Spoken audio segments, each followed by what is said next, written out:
dreams are made of this. Who am I? Sweet dreams are made of this. Who am I? Sweet dreams are made of this.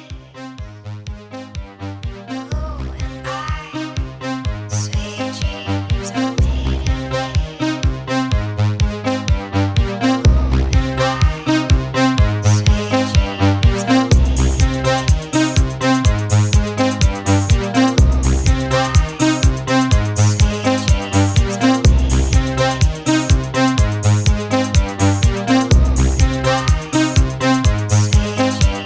Sweet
Everybody's looking for something. Some of them want to use you. Some of them want to use you. Some of them want to use you. Some of them want to be used. Hold your head up. Keep your head up. Hold your head up. Keep your head up. Hold your head up. Keep your head up. Hold your head up. Keep your head up. Sweet dreams are made of dreams. Who am I to disagree?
And good afternoon, good morning, good evening, wherever you are on this beautiful blue planet.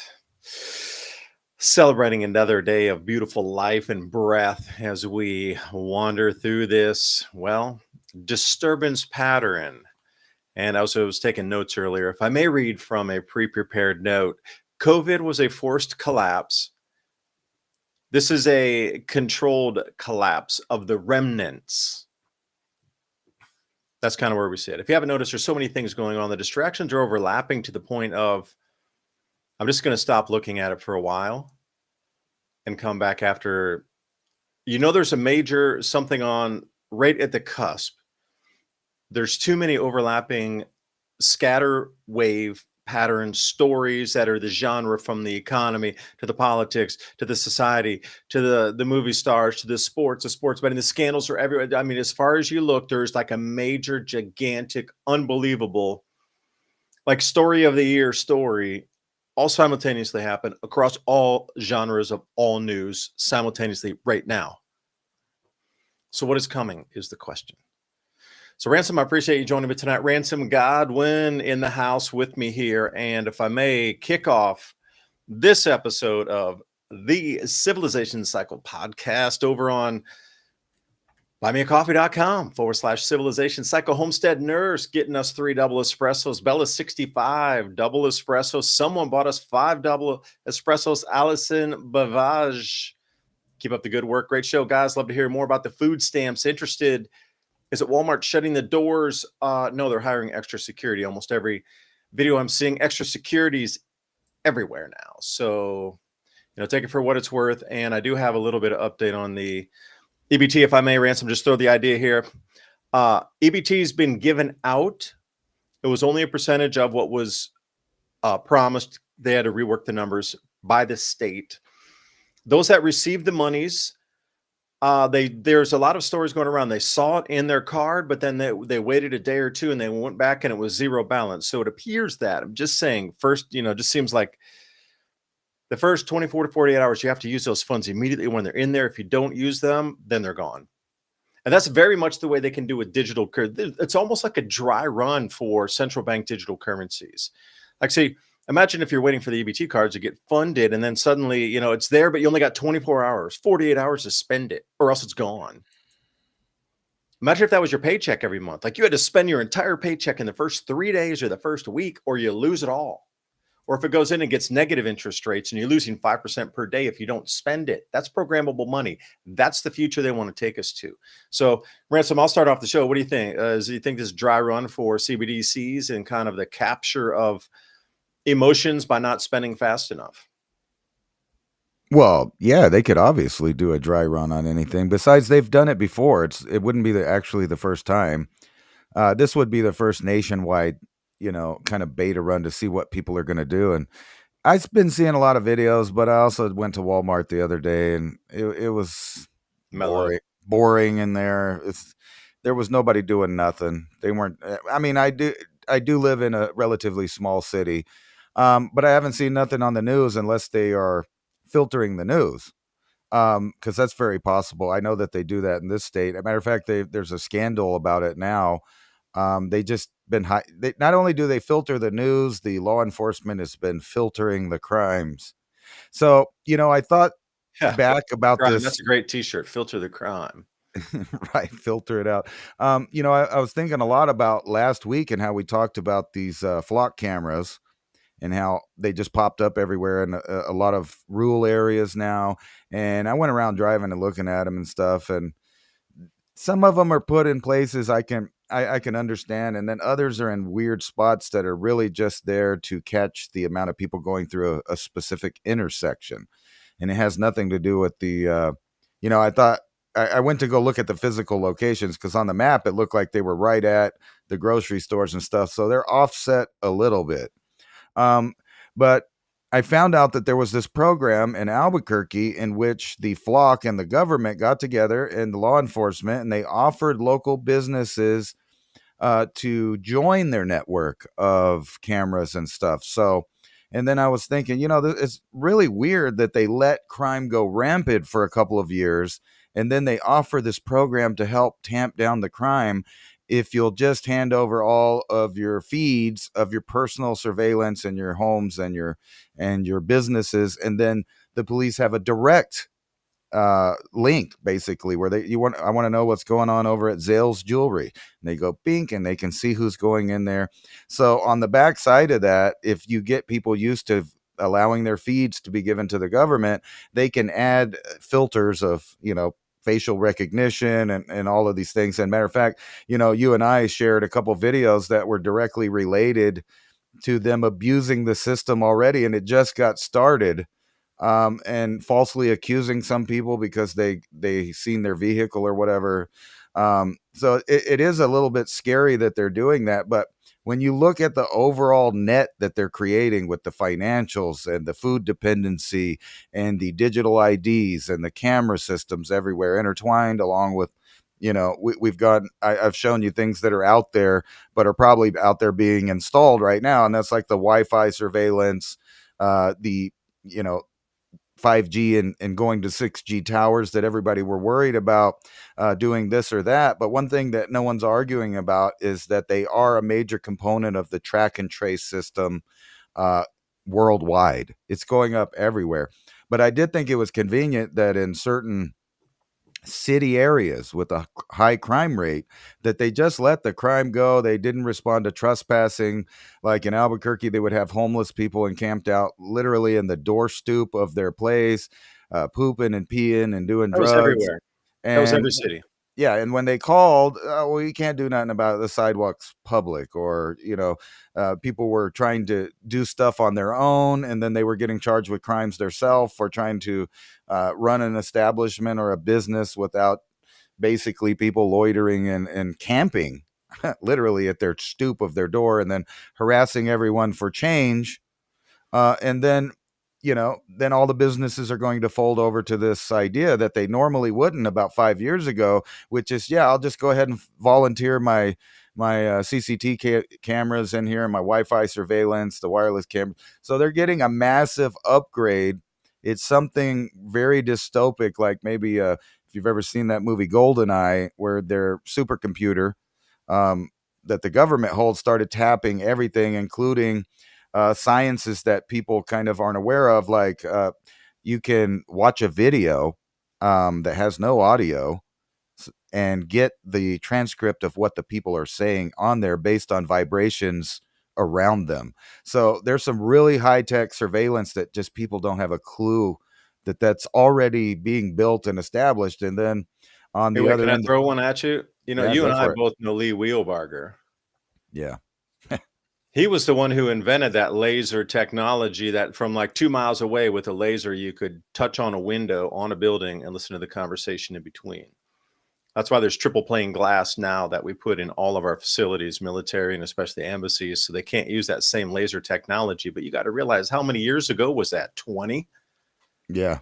Maybe Well, even more. That they were using lasers to actually touch the glass and get the vibrations of somebody speaking in a room off a single window. That isn't, you yeah. take it that far, and we were that's 20, 25 years ago. And especially, like you mentioned, 5 years ago, it was unthinkable that you'd use cameras or allow anybody to tap into those. 15 years ago was truly unthinkable that you let people poop on the steps, poop on the street, like ask people for change, drive business. That was truly unthinkable. Like if you were to just drop back in a time machine 15 years, which most of us can remember that, like that was an unacceptable way of life, period. Yeah. But now it's How did they accepted. normalize it quickly? And I'll think about that with the speeding up of, digital currency and compliance and everything. Well, it's weird, that laser's just one of many technologies that do the same thing. About probably 10 years ago, I watched a video where they had an algorithm that would use people's earbuds, like that you use for phones and music players, MP3 players, and the disc on there, the little diaphragm on the speaker, could pick up everything within 100-meter circumference of vibration. So everything going on, all the conversations. It's just who has these, and how do they want to use them? It's obviously not. At the same time as it being person by person, it's also not really. It's more of a wide sweeping data recovery thing that they use for that. So as we go in the future, things are going to be difficult to maintain a lifestyle like we're used to right now. So at some point, something has to happen that makes people accept the transfer, and not only their behavior, but their lifestyle, their freedoms, their privacy, all of that. There has to be a singularity in the public worldwide. Maybe each country might have a different trigger, but it's going to amount to the same thing. So whether they're far left communist or far right capitalist, they're all going to the same road. The technology is what's happening. It's something that I think is happening so fast humans don't know how to deal with it, except for the controllers think they do. Yeah, and when I'll add something in there, as this progresses incredibly fast, everybody is going to be demanding a safety net. Like a few years ago, it was unthinkable that there'd be universal basic income in all the societies, and that's the way that people would survive. And you were thinking that is absolutely impossible. 10 years ago, if I were to say UBI is going to be there because AI is going to take everybody's job in as little as 10 years, you would shake your head and go, that you are absolutely smoking crack, dude. You got to stop. But I would agree with your Ransom. They are going to absolutely be banging at the walls of the castle, demanding universal basic income because there will be so few jobs out there. But same thing, double-edged sword. That comes with requirements, the things you must do to continue to access that money.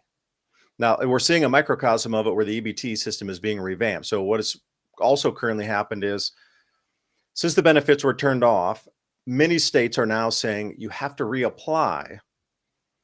When you reapply, you have to prove you're a U.S. citizen. Right. So, I mean, we're seeing this, but it's a microcosm of, all right, well, things have changed tremendously for EBT recipients where they're going to have to reapply, change the way they do their daily lives. Some of it's going to go away poof in the night for the abusers. Others we're going to get more funds because that is going to just kind of funnel somewhere else into real hands that need it. Like there's going to be an entire restructuring, just like we're seeing the entire restructuring of our entire world happen in real time right now. Now we're just seeing another micro layer of it with the EBT system here. You know, but you're I promise you, as people are going to be begging for the UBI, they're going to be begging for it. Safety net, please. Society's falling apart. We got no other way, please. And then if a war kicks off, hi almighty. Right. And this is the kind of stuff that's going to lead to that. I saw this article. I was shocked. I hope you have the video that comes with it. Let's see here. Well, Sam Altman didn't want to answer the question. Let's see if that's on here. He's like, oh, you don't believe it? I'll buy your shares back. That was his answer. Right. Well, this is part of the great log off that I was talking about. It not only went for, people in cubicles everywhere processing data for various reasons, but literally humans are building the system that replaces them. And we've brought it up before. It's not unlike when Walt Disney World, went to the system of hiring people from somewhere else and then having the current employees train them to replace them and then fire them and then pay the other people a lesser wage for the same work. But now, until they get AI'd out, and then right, regular robots cruise around. Right now, we're at the extreme. Yeah, welcome to Disneyland. We're at the extreme where the programmers and coders, and you remember there was a meme and a little saying going back, probably 5 or 6 years ago, learn to code. Well, unfortunately for those millions of people that have jobs coding and programming, they're kind of redundant now. So what happens when you have a world where all of those people have been fired, laid off of their work, and now the AI and the companies have shrank down to only a few contenders that control it, basically centralized artificial intelligence. But not only that, all of the world's powers right now are trying to fight for what it gets to say, what the AI is allowed to say. What can it actually tell you? How can it transform your life? That is being filtered. So you imagine some, really smart kid that's at home and he's using the AI to do complex mathematics that he might use to do a real world science project. And then you realize that a lot of the technology's out. If you're up to date and modern with technology, they are very easy to do at home. And I think that's why in the late 90s, early 2000s, you saw Radio Shack and all its millions of components and parts and catalogs disappear, because that was right before the robotic revolution. And they wanted to make sure that the everyday average Joe at home doesn't have power over that system. And now we fast forward in the future and it's being dwindled down to monopolies of who gets to do it.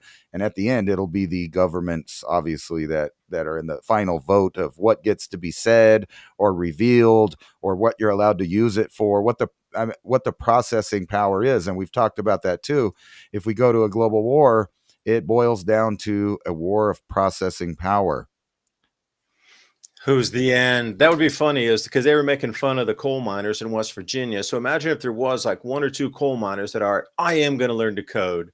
And then they got on the coding and they learned to code, but they saw it ahead of everybody else at ChatGPT, and they were in there day one. And then all of a sudden they're writing, doing thing. And then they write their report and go, you know what? I just took your job using AI. You need to learn to coal mine. Click. Because the trades will be coming back and is sweeping around like that. If you are that person that got that demeaning message, learn to code, and you took it to heart, and you learn how to code so well that you were ahead of the next steps on AI, and you put reporters out of business that told you to learn to code, please contact us. I want to have you on the show. That would be such an amazing story to hear it from, like how you'd seen the future, jumped in front of the future, and then outmaneuvered the scoundrel maneuverers. That'd be a great story to have on the show here. So if you know anybody that did that and put reporters out of work, I'd love to hear it. And yeah, what's going to be next? The trades. I was listening to Mike Adams earlier, and he was saying that those who are going to be able to recycle metals out of disused buildings, that is going to be a skill to have that will be right at the very top there. Now, you can dismantle, 100-story buildings, or you can go in and dismantle 2-story homes or whatever.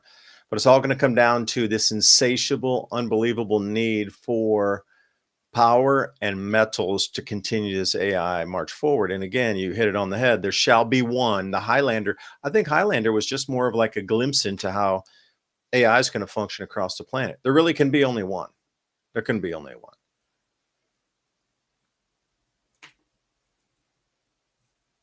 Here it is, more of it here. Police surveillance using new technologies. And, if you're a normal citizen and you're worried about crime and you see in the crime, and like most people, you can notice that the crime has moved into the areas where people also live. So it's not, segregated to downtown anymore in a lot of places. You're going to beg for the police to do something. The problem is that this problem reaction solution has been going on for a long time. So all of this is just like if you own a window repair company and then you pay a kid, $15 to go around town and bust everybody's windows out with some rocks. Then all of a sudden everybody needs windows, and you're the only one selling them. But this is the same thing right here. They are building a police state. There's no other way to say it. And, privacy concerns seem to be going out of the window because the tech is evolving faster than their ability to complain about it, bring it to your government with grievance, and for them to legislate. That could take 10 years. And by that time, all of it's antiquated and out of date and obsolete. And there's some other new tech that's already hitting the market. Like we started messing with those commercials, but now I've seen some. I'm still pretty good at catching what's AI, but it's becoming mind-blowingly believable. So now when I'm watching the local news, I don't know. Is that really happening? I can't tell. Being truthful with critical thinking, knowing that people can produce these things now, images, sounds, it's hard to believe that anybody did anything when they say that this is happening. And then at the same time, the headlines are becoming more and more bizarre. It's all TMZ, National Enquirer type, Yeah, society. that is And the news now. We're living in idiocracy, man. We're definitely living in idiocracy. Hey, can I say something on that too? Now, I look at this feed in Telegram called Neural Fan, and it is mind-blowing AI graphics. Not really people. It's more like cats doing things, fishes jumping through, like just the most incredible animated scenes of anything you could possibly put your mind to. A fish swimming near light speed through a submerged city from 3,000 years ago, like this kind of thing. Whoosh. It is so realistic. It is so realistic. But then the Sora AI, which you're referencing in there, and how it is getting to the point now, the public, what they're giving us in technology is, many years behind what it truly is. So the speed we're seeing this thing jump leaps and bounds from, you could definitely catch it last year, 6 months ago. Well, yeah, you definitely see it's improved, but now we're at borderline where it's almost indistinguishable. So if there was, if this tech really was given to us 15 or 20 years after the fact, or 50 years, can you imagine how good it is now? Even if we have a 2-year-old or 1-year-old version of, like, let's say, even like at the bare minimum, what we see in public is at least a year behind what it really is in the corporate world. And that's being generous. It would be indistinguishable by now. A year ahead in this tech is you don't know really the difference between reality and what is, unless you're physically standing there. And again, this hologram around us, could this be bent to in a different type of technology of hacking your visual cortex, your ear canals, the stem from your brain, and plugging something, like, really, if that is able to be hijacked in a wireless fashion, then your literal reality around you can be distorted, where you think when you're standing here in front of something that's your true reality. Then it's another layer deeper, that it's being bent, manipulated, morphed, and you're actually seeing a holographic presence of what somebody wants you to see, and you think that's your own reality, versus stepping back on the AI side of things. How far ahead is this tech right now? I Cottage think industry quietly manipulating. Okay. I think it's more far spread than people realize. And the reason I say that, if you remember a couple of years ago, about 2020, and we were getting those funky pictures of what may or may not be in people's bodily fluids after they took a certain medication. And I looked at it and I said, and I know you remember this conversation, that, it seems that for the years prior to that, probably 5 years or more, certain things were being accumulated in the human body, like plastics, heavy metals, all the things that you would literally need to build a chip inside of your body remotely. Now that sounds way far out there. So I'm just waiting for certain people out there to confirm that that's what's happening, because from what I'm looking at out there, that any day now they're going to have to admit to the public that indeed there is different technologies that you can acquire without giving your consent to the original idea that they posed to give it to you. Now this is talking about all the countries of the world, all of the superpowers. This is what we were talking about earlier. They all are spending billions trying to control what comes out of these chat GPT machines. And then in the backdrop of that, you see the shark tank of different companies being eaten up by the larger companies. And you were saying that there can only be one. Well, that may be the way that the government is going too. And, talking about ideas that they might not let you talk about if you just accidentally said them because you had a thought. You just had a regular thought and you thought, you know what, that technology and this technology might work together to do a certain task if you wanted it to. China unveils jellyfish like surveillance robot for silent underwater missions. Now, what this article doesn't tell you is, ideas like whenever these big old shipping container boats and other big shipping boats pull into dock, even the oil ones, all of them do, they fill up their ballast with water sometimes, and they let the water out. Well, when they do that, thousands of jellyfish get caught in there, and they've been having a problem about different species being deposited in places that they shouldn't be in the ocean. I've read the Save the Earth articles about we're messing up the world with fossil fuels and shipping and blah, blah, blah. But what they don't tell you in this article is the same way that those jellyfish travel, you could accidentally, I don't know, put a couple of these jellyfish right up in there with the school of them.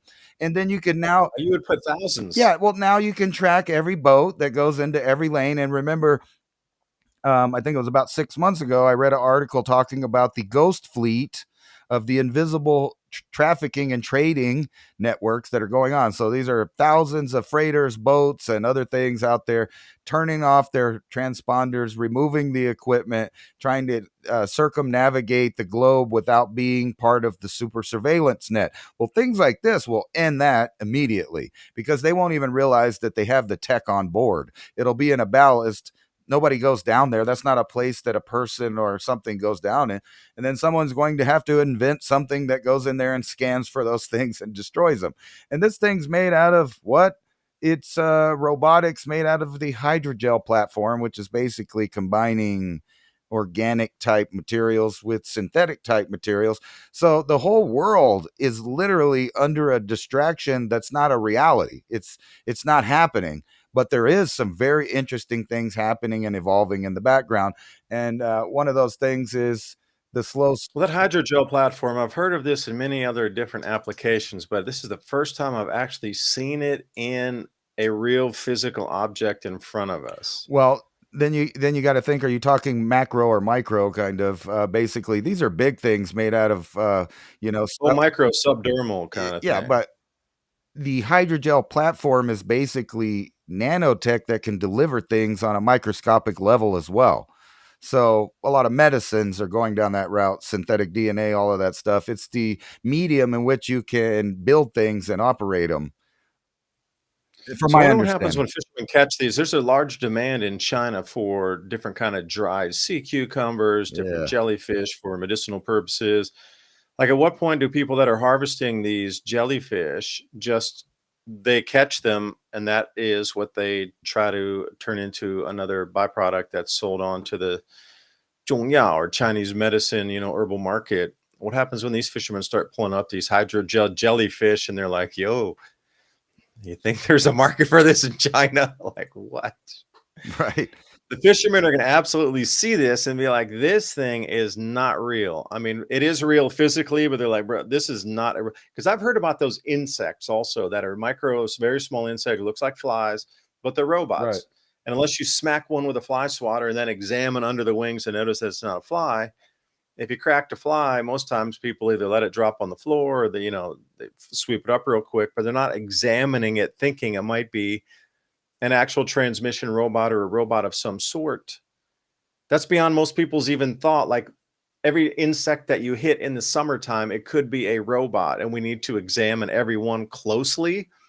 That's getting, it's taking too many marshmallows to the picnic, man. Well, and then you have the problem of people that don't understand things in the public. So I'm sure you've come across the fake birds conspiracy phenomenon where people were literally killing poor little birds and then they would open them up and not see a lot of blood, not realizing that, a little finch or sparrow probably only has like 10 drops of blood total in the poor little animal. They're like, look, it's fake. It's fake. It's not a real. Well, now they don't really seem that crazy now that there are these products flying around. Yeah, and this talks about a hydrogel electrode material specifically built for this project. And think about how small it is, 4.7 inches. It's pretty small. It only weighs a couple ounces. And this is on the big scale. Like you said, they have a robot that steers sperm into an egg. We're talking, two different worlds of technology. And people really can only understand what they see for the most part. Like, if they see it, they believe it. But how do you see and believe things that are on the microscopic cell that you need complex equipment, electron microscopes, and different stuff like that to even see in the first place? Yeah, it makes you wonder how the ancients left us so much iconography, stone carvings, these sort of things, as signals that they understood that even way back then. Comment about the birds.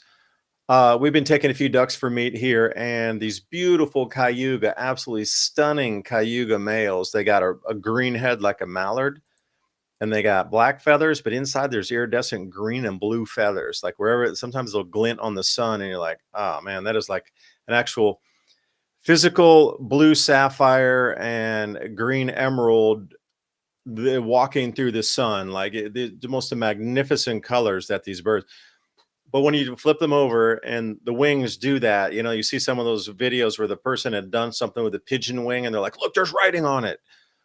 When you get the wings over on some of these incredibly beautiful ducks and these types of birds and chickens and whatnot, when you do the wing like that, you can actually see reflective iridescence in it because, well, that's their pattern. So you could mistake that. Oh, there's writing inside there. But I mean, these are our ducks. We got them. We actually got the eggs ourselves from our own ducks. When they produced eggs, they were fertilized. We hatched them out. We incubated them, took them to the whole incubation period. Now they're old enough to harvest.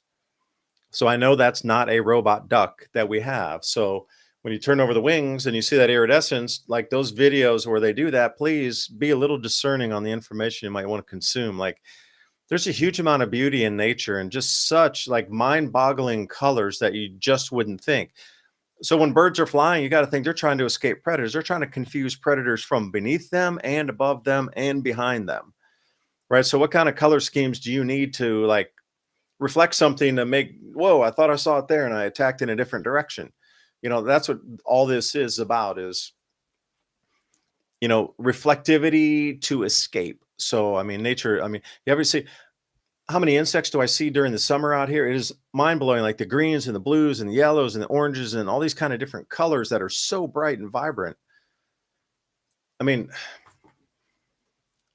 everything has color on it pretty much if it's in nature, unless it's jet black or pure white, and that's rare in itself. So I was going somewhere with the birds, but don't believe everything you see about those videos of an underwing that kind of showed something reflective and iridescent, like, oh, it's got to be a robot. It's not. It's nature. To a point. Now, I know, understand what you're saying. Like, it could be. Well, Maybe. is that fruit we're seeing out there in those bins real fruit? Like the questions go on and on, My depending duck how deep real, you or want to they get. implanted a memory of a real duck and it's really a robot. Right. That's the kind of stuff that kind of I'm talking about. And then everybody, the population, the average Joe, has to come back down to earth and stop thinking about those kind of things that are probably happening out there in the world right now. And think about this: uncertainty over federal food aid. And you know what? I do like the fact that normal everyday citizens with money didn't rush to the store and do what they do if you tell them that there's a cold storm coming. Then they'll go wipe out the food. Weren't you telling me something about some cold stuff coming down? And then before we talk about the weather for a minute, the uncertainty of this shutdown reaches a crisis point. And I was just wondering if they were just going to roll out this DHS facial recognition system right at the grocery stores, the one that they say people can't refuse. Because I'm on one side of this idea of deportation, but I tell you what, I'm not doing that. I'll tell them to go, climb up a rope, as to be polite.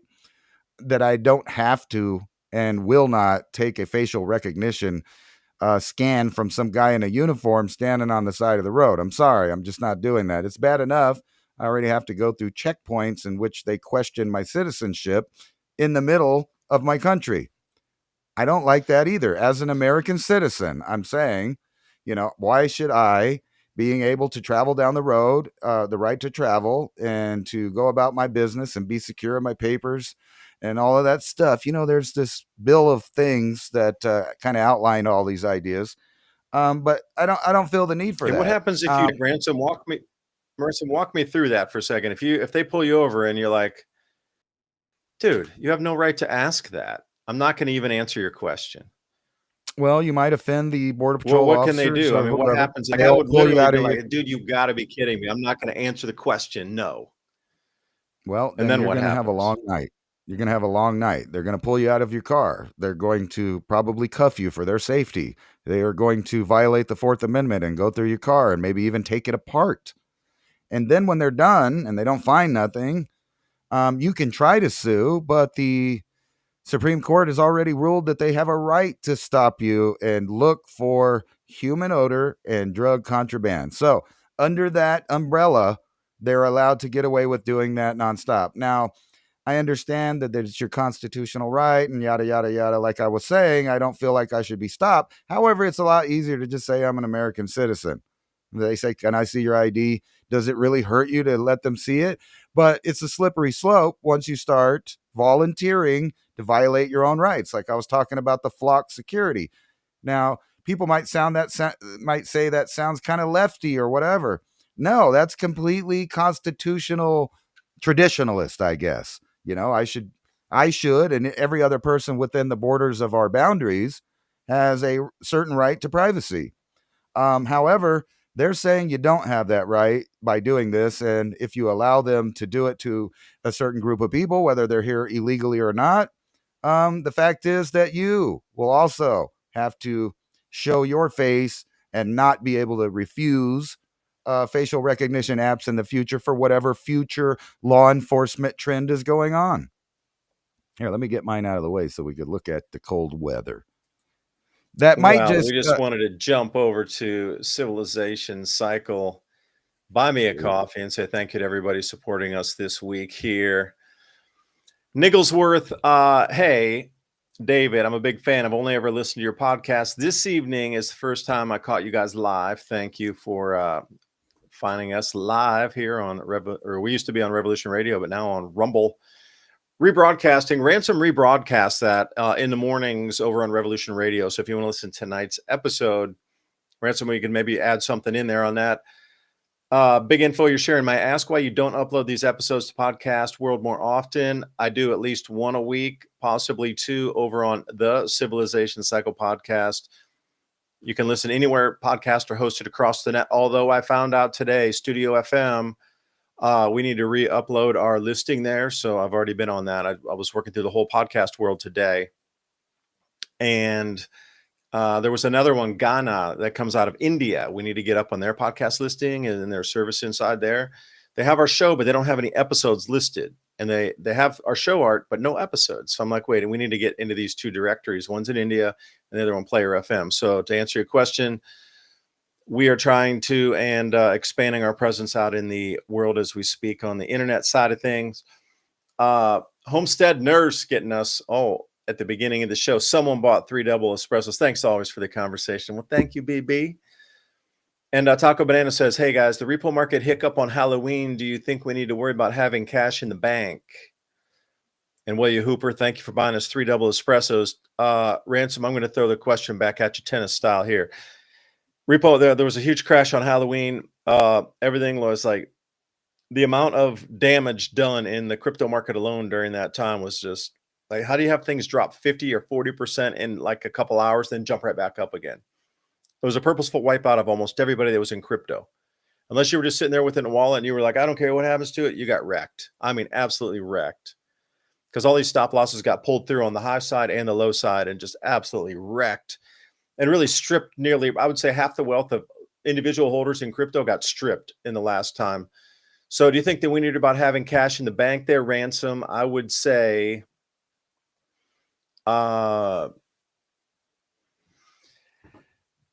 you need to have some cash on hand for sure. Because if the bank's closed down, then what? Then what's going to happen with you? Are you going to be able to, at that point, I got to get back to the screen here. What are you going to do for funds at that point then? I guess would be the question there, Ransom.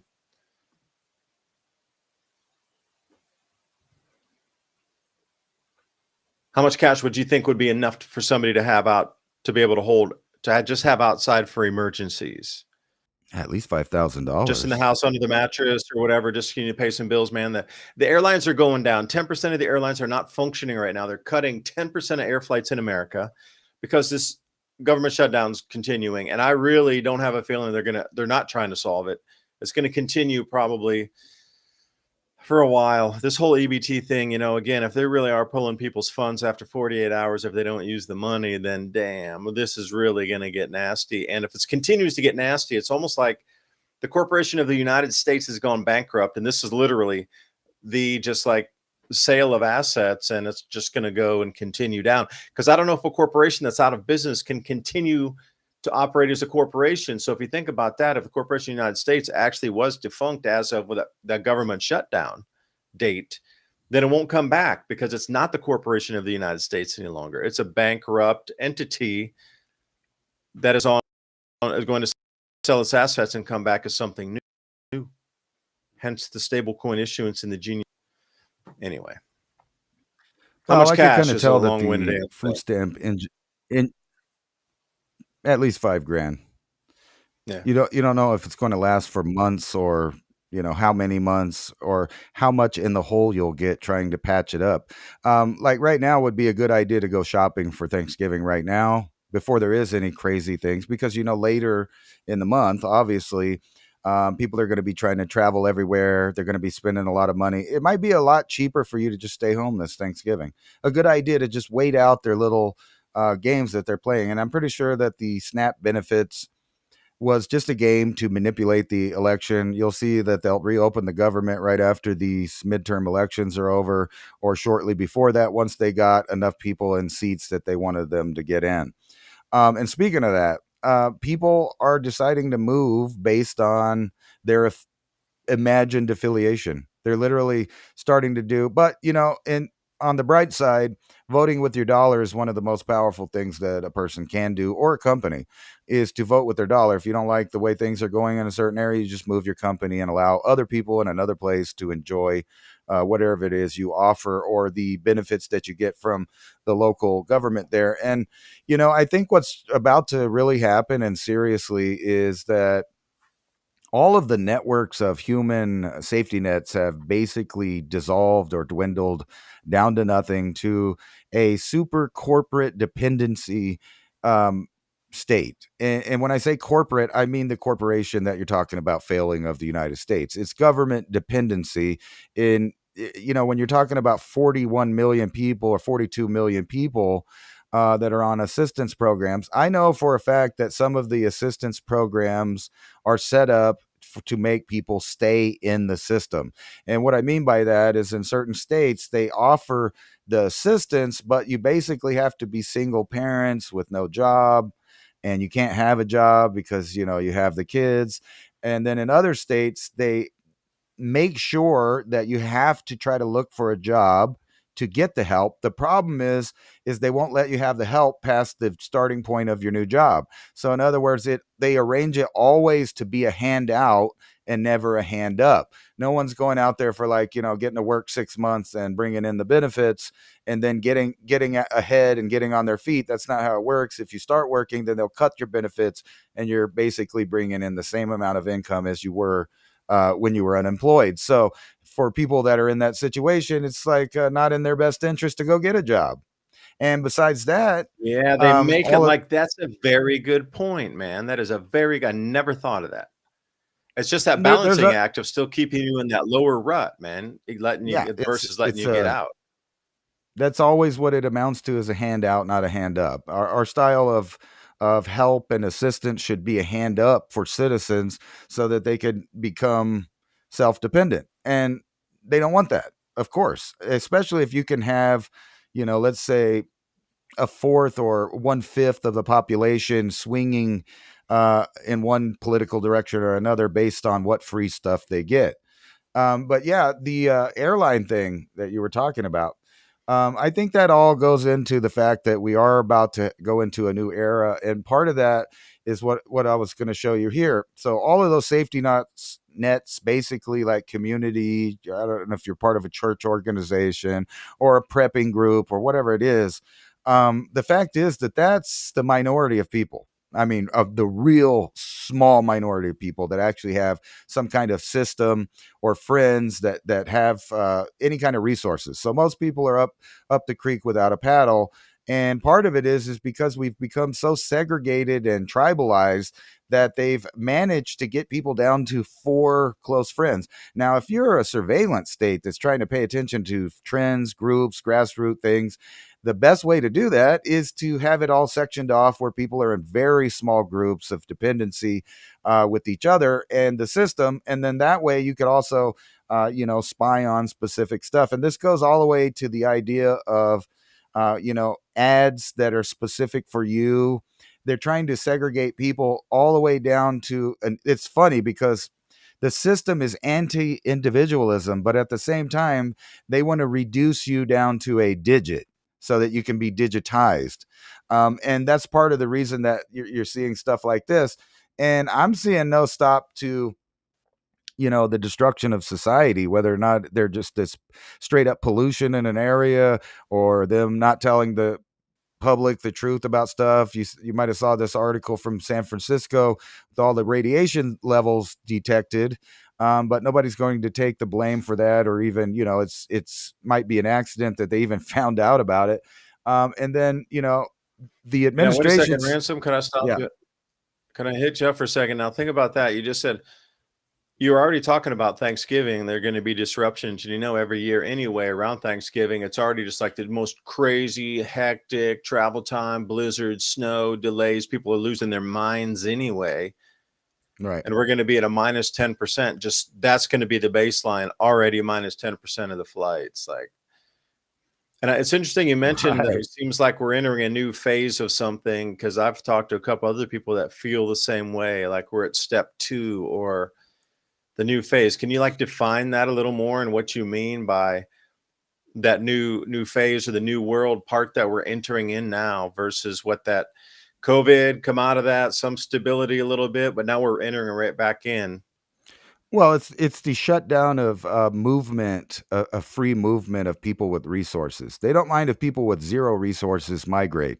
That's not what we're talking about. We're talking about people being able to move from country to country, state to state, own their own property, have their own resources. That is being cut out. So if you remember during COVID, what happened?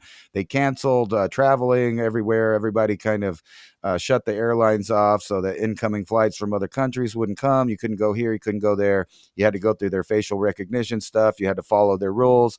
And then now we see that didn't really stop people from doing it. It was like a beta run. So how about if we just reduce the amount of airline tickets that are available out there for you to travel anywhere, and reduce the number of flights, and then have large televised events of the crippling infrastructure of the flight.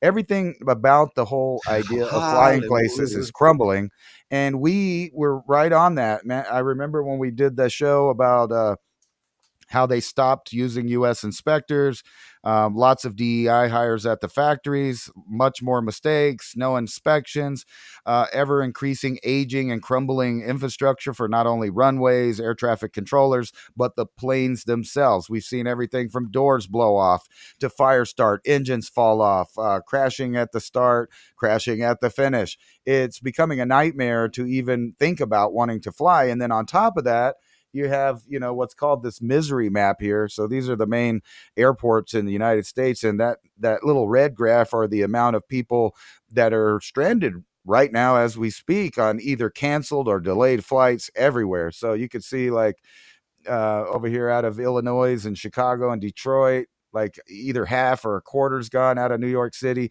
over half are delayed or not coming on time. Man, that is They're a not going at lot. all. That is a lot. You Look really at don't understand how many that is.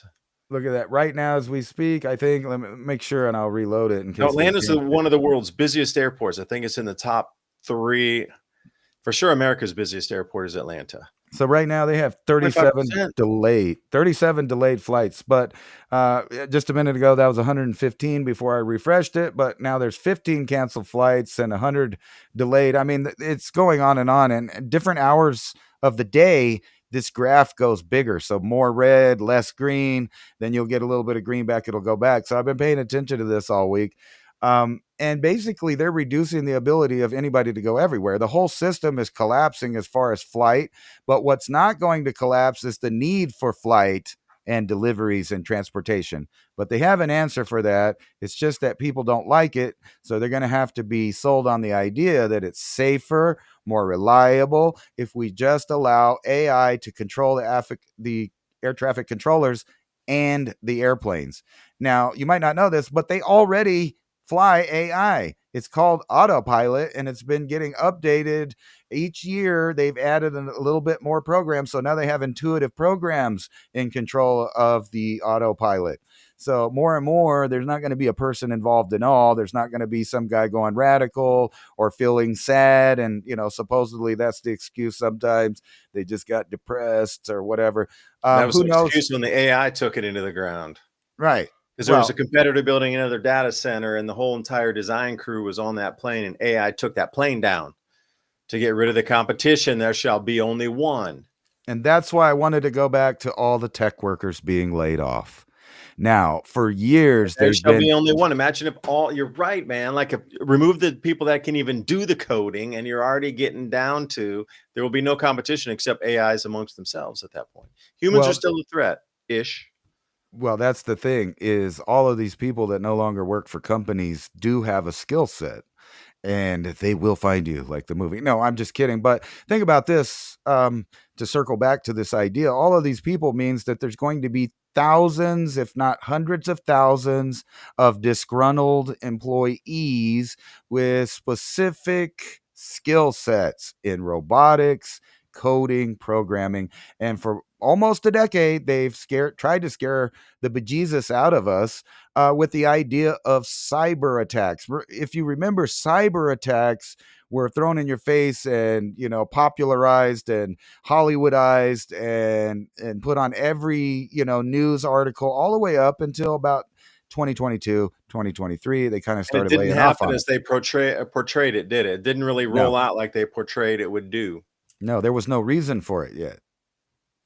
But now, if anything happens worldwide, like say, I don't know, our country decided that another country was an enemy, they might just start having problems in the sky. And they could all be blamed on some hacker sitting in grandma's basement halfway around the world. They did it. That's what happened.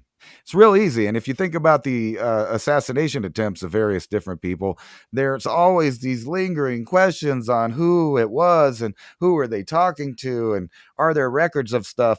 And recently, Discord denied that there was any, you know, data or transcripts or any of that of a certain incident that happened recently. And now it's all public that they did indeed. Of course, they keep all records. We've been telling you that over and over again. There's nothing private, not a keystroke, not a conversation, nothing. And it's expanding out into ways where people are worried about feeding themselves and whether or not they're going to pay the rent. They're not busy, you know, fighting the technical revolution of spying and their rights dissolving. They just aren't doing it. Yeah, it's like this present world is not meant to last past this era.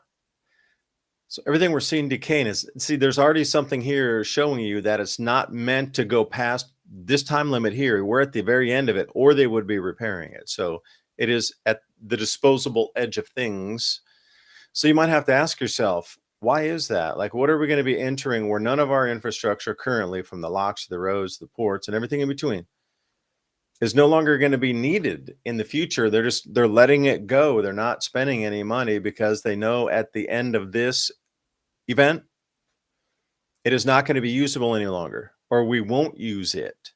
But they're interchangeable there. Maybe we won't use the roads, but they're still usable, but there's some other way to propel or transport something. And you know, I think it's funny too that all of these tech firms and corporations that fill a lot of cubicles no longer need people to fly back and forth from New York and San Francisco because there's such of a technological degree of success with communication now. Those jobs are unnecessary. Therefore, a lot of the flights are unnecessary because most of these flights were built on business patterns where people needed to go.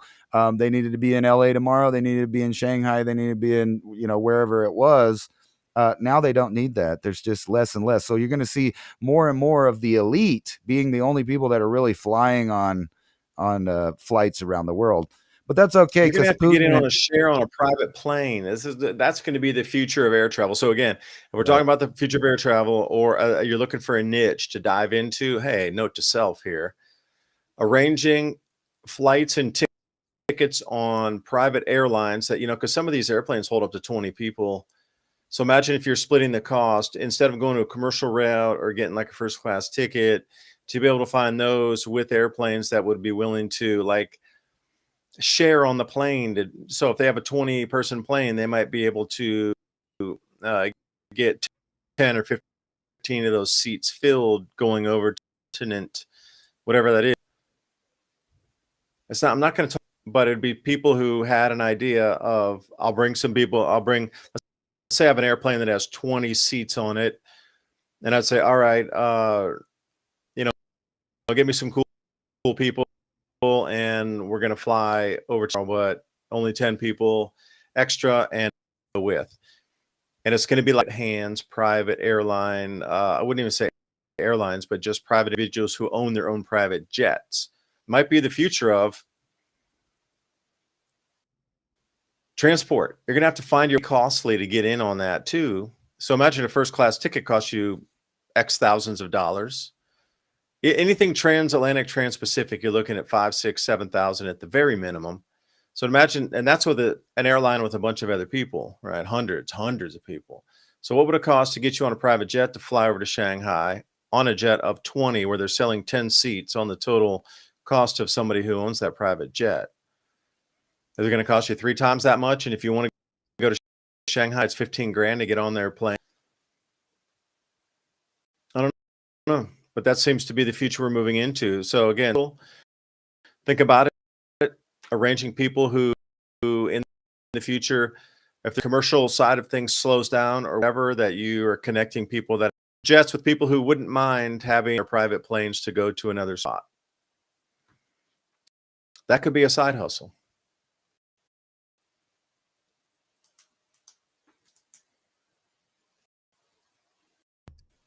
Ransom, are you still there? I kind of feed for a second. I don't know what's going on. Yeah, I'm here.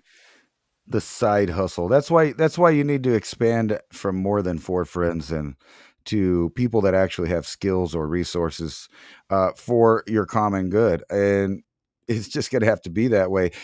Starting out with probably beef being the first one that people are really going to have to start making networks for is their protein. And they're going to have to take gardening serious. Maybe next year they'll figure it out. But it does seem funny to me that all the travel plans and the food and everything else is kind of coming to a halt here in November. But I think it's just, like I said, most of it's just a distraction away from stuff that they're going to be passing through the new legislature once they're done with the new election. It's something. Oh, I think we're still live, though. Yeah, I Anyways, am. I'm here. I just totally locked up talking about that, and then you froze too, and that's kind of weird. Like we'd freeze just talking about arranging people to get into other people's airplanes as a side right. hustle, you know.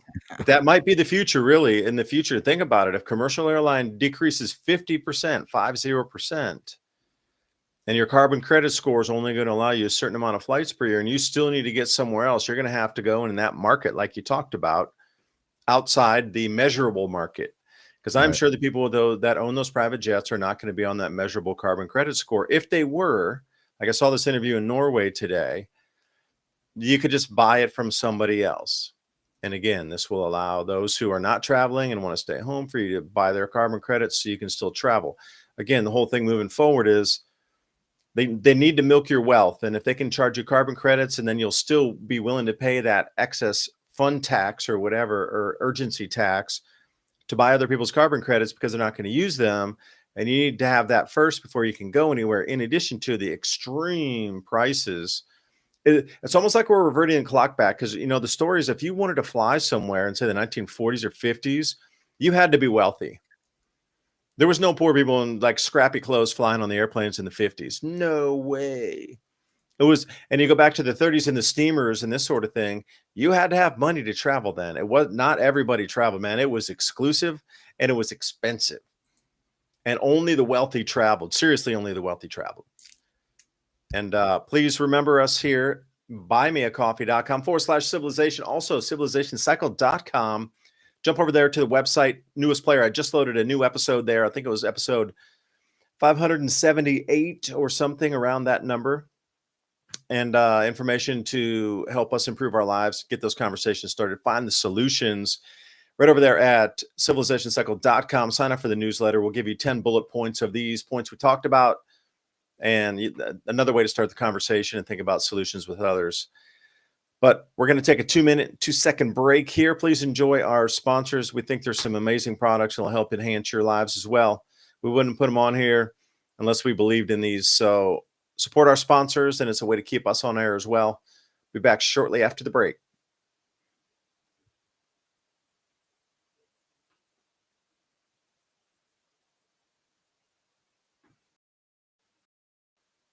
Roll it, Ransom. I only hold this still for so long. I don't know what happened. They're gone. The buttons, I mean, the commercials don't seem to be loaded anymore here. Just the spots they were. So I guess, we could just do this here. Yeah, they just I'll keep disappeared. going here. Yeah, again, I'll just we'll just play some music for Smoke It If You Got It.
And that's what I used to look like right on the left there. Can you believe it? When I had only one double espresso, now I had 2 double espressos, I get like that. So please support us with the double espresso. Buymeacoffee.com/civilizations cycle. Thank you for joining us for hour 2. We had a little difficulty there with our sponsors, but please remember Alfa Vedic, Dental Solutions, Holistic Dental Care, also Hemp Lucid, as always, giving us some support. They have some amazing sleep products, and I know a lot of people are super stressed out these days. They can't really, fall asleep that easily, but it's all natural and it's not melatonin. It is a different blend and mix that I've tried it. Doesn't make you feel groggy in the morning. You kind of pop up really like, well, that was a great sleep, With the time change, I seem to be doing way better getting up with the light coming in a little bit earlier than it was before, because it wouldn't get light here until like 8:15 in the morning. And I like waking up around 7 or so, 6:45, 7. That's kind of my sweet spot to get up. But that time change flipped us back where the sun comes up a bit earlier in the cool time. But all that we're talking about, also vni.life/civilization. You can check out the products there. Amazing, different way to allow all of those products, whether it be the rehydration or the micronutrients, the way they have formulated it, it gets into all the cells. Like you waste nothing, it goes in all the cells. And that's the whole thing, is about getting hydration into the cells. A lot of that doesn't make it to where it's supposed to go. But VNI.life, I'm going to have CEO coming on next week, and we're going to talk about some of the chemical properties of the way they create the products. Again, like nothing wasted, everything used. It's such a digestible and like fully functional ingested product to hit where it needs to go. So think about those. Those links are in the description box below tonight in the show notes, vni.life/civilization. Also Hemp Lucid, taking us in on the sleep products there. And as always, Alfa Vedic with the dental solutions. You can check all those 3 links out. And please remember, just like buy me a coffee /civilization cycle, any purchase you make helps keep this podcast and broadcast on air, bringing the information like this, because we've really come to this, like we've flipped over. People were saying, oh, we beat the whole globalist thing because COVID. We came out and we all said no, and enough people said no, and it's done. Well, we got a little reprieve for what, a year and a half, and it is full throttle again. This time it is absolutely based on the economy. It's going to be to strip wealth out of anybody who has any wealth left.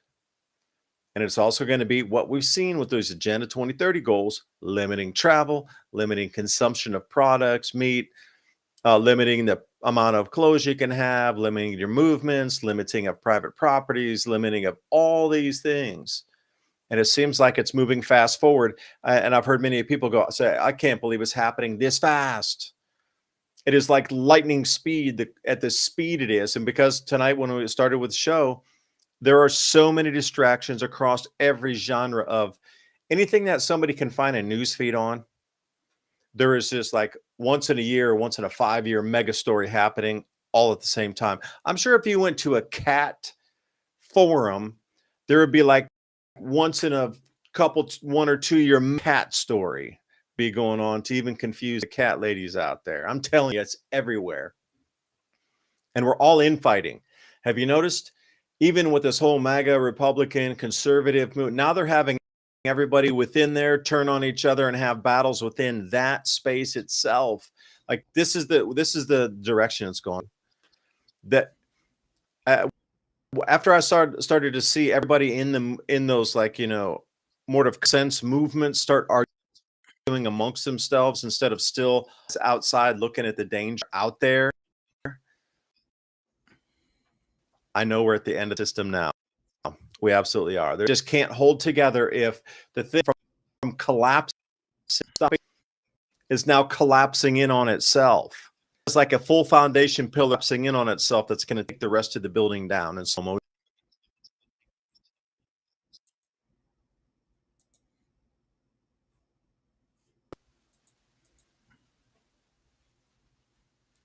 What were you saying about the catastrophe? Somewhere. What were you saying about if you went to the cat world and kills a cat? That's a I catastrophe. told Yes, you. that Like, is no, I'm just exactly joking. You right. told That's a us. once in a year cat video. Come on, man, you found it. I can't Right. believe it. Oh, that is the sickest little. No, yeah, of course there's a catastrophe going on for the cat people and the dog people. They're probably worried about, if they don't have money for the food, how are they going to, use their money they usually use to feed the pets and all that stuff. And, No, look how here, ingeniously they put two genres together: robotaxis, running right. over a pet cat in the store that was trained like a human that greets people when they come in. But how did they put a robotaxi in there? Like, look at the messaging. Well, it's not Robotaxi. good messaging for the robots because they squished the poor little kitty that everybody liked. There it is, murdered by a robot before his time. Oh, No, I'll scratch but your eyes yes, out if you get too close. just Get that thing away from me, dude. That's a fur ball. just like you were saying though, that is happening, and there is an emergency for everybody anywhere. Are you a feminist? Are you appalled by one of the Trump supporters grabbing the Mexican president by the? No, I'm just kidding. He didn't actually do that, and he's not a Trump supporter. I was just making light of it. But this is, Didn't somebody arrest him? I mean, if that was like, oh how'd you yeah, get that close to the president anyway? That's a complete failure right there on security. Like, how'd you get so close? woo! Oh, almost got Kisser it. on the neck, Almost. grab those nays and grab the hair. Oh my! Yeah, that's That is a messed up. complete failure. How did he do that? Oh, I loved you. You're such a beautiful. That was my Be my first presidential question. wife. That was How my did they first get question that too. close? That's crazy. How do you get that close to the president? What if he'd had a knife, man? Well, what's That's not funny crazy. about the circumstances in Mexico right now, all kinds of people. Matter of fact, the same thing is happening in Germany with the AFD party that's happening in Mexico. That if you have a certain opinion and you run for office or hold office, you better look out and you better get better security than evidently the president of Mexico has, because that looked like one of those Girls Gone Wild videos where the drunk guy stumbles out of the bar and just gropes somebody inappropriately there. But that was the president of Mexico, where her security services didn't see that guy coming or whatever happened. How could you not? And during the same cycle of news, one of the mayors that would be running for against her in the next election, he got capped at his own party right around Halloween. Yep. But Messaging, we got that close to you too now. You better exactly do what we say and it might want. We just proved it that we could get that close. yeah, it That was might a actually be message. that. Think I about think that for a second. And that was a message there. that was definitely one of the messages to them. And they got there's so many things, you still worried about your egg prices and your chicken prices. Well, No, we're turning all the birds into meat now because just as a thing on a homestead out here to bring them through the entire winter, you're going to spend like, oh my gosh. So like hundreds and hundreds and hundreds and hundreds of dollars in feed bill. Your feed bill is going to be huge through the winter because they can't forage out. Like we let our stuff like get out and go wander around all day in the field and eat bugs and do all that fun stuff. You can't do that in the winter. You got to 100% feed them. There's no wild foraging going on. So like taking birds right now, I am going to say if you used to buy from somebody who was on sort of, hey, they got a farm, we get eggs every week. It's the middle of the summer.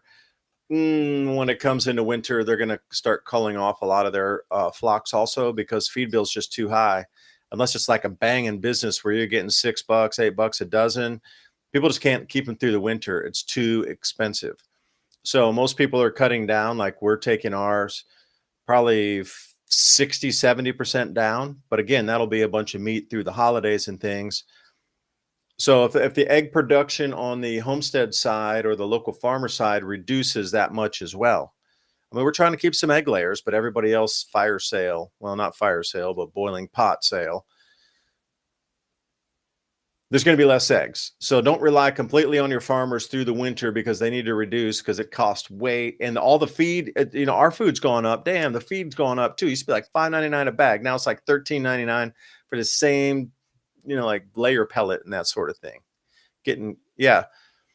Soaring costs on Thanksgiving. But what's interesting is I watched the Walmart CEO interview and he was with somebody who was trying to antagonize him.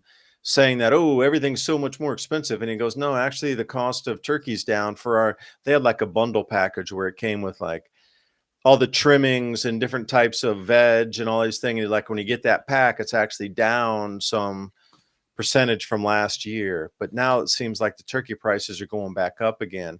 See, you're getting a mixed message because I directly saw and watched that CEO of Walmart give the briefing on what the Thanksgiving meal package was, and it was far less than last year. It was definitely easily 10% less. But then you're getting the Sun here saying that your Thanksgiving meal is going to be 25% pricier. That is, And you're not going to get it with EBT. You're going to buy it with cash. oh, okay. But anyway, there's a huge disconnect between CEO, vice or CEO president telling you their food costs have gone down, and then the Sun saying it's 25% up. So again, be discerning with your news feeds on what you're going to believe. Well, it makes me think that, you know, this article has nothing to do with EBT. It might mention it, but they're Sun's talking about an English publication anyway. Yeah, they're talking about just prices going up, you know, in general, though. And it's funny to me because, like, over here, Can you go to the I travel section? I'd like to see what's over in travel anyway. I'm wondering what the travel. travel. Yeah, right there. Click on. I'm curious. Everybody, let's go on a journey. This is for England, so English viewers like, yeah, U.S. flyers scramble for flight refunds. See, it's global now, isn't it? See, we're on an English news feed now, so it's not, you know, U.S. centric. So it's interesting to look in to see the places of interest for English travelers, and then B, here they're telling you also, U.S. got all kind of problems here now for flying. Right. You know, and I was just thinking though, if there, you know, a minute Going ago I was talking nowhere. about Flyers of millions could be left stranded, left bottom there. right. I was talking about how, you know, it might cost a little more. You might should stay home this Thanksgiving, and then we were also talking about how there was no real panic at the first of the month, right? So people were waiting to see what happens. Some states got a little bit of funds, like you were talking about. But you were showing me that cold blast that's possibly coming in here. Now, one thing I do know from used to work in the grocery business myself is that anytime the weather gets cold or snows or even hints at problems, they clear out the grocery store. And this will be right, you know, like what, 2 weeks before Thanksgiving or a week and a half or whatever before people are usually buying it. And then you also have, you know, people talking about how much more things are going to cost. And that's probably going to continue into December around Christmas time. They want to scare everybody, and you know that stocks and stuff are related directly to news articles that may or may not be out there. And you got the speculators that speculate on this and that, and that's who really decides how much, you know, something's going to be in the next month. They raise or lower prices based on what they think is going to happen. But whenever you see this is funny to me because we've literally seen this same headline, I think 10 years in a row. 10 years in a row, every year, the bird flu surges amongst poultry, and then they scare the bejesus out of everybody about prices of eggs and chicken and turkey and yada, yada. They do it every year. It's like, don't you remember last year that you guys had this same article that pops up? It seems like they know that. But David was showing me this polar blast that we're probably going to be getting. And I was just thinking that'll be the catalyst for people to go out and over grocery shop. My advice is to go out right now at the beginning of the month and go ahead and get whatever you need. And you will probably pay a lesser price for it now than you will in 2 weeks. I'm just saying.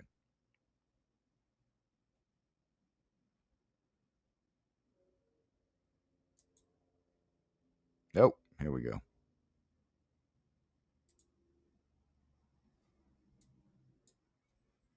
We can't hear you though.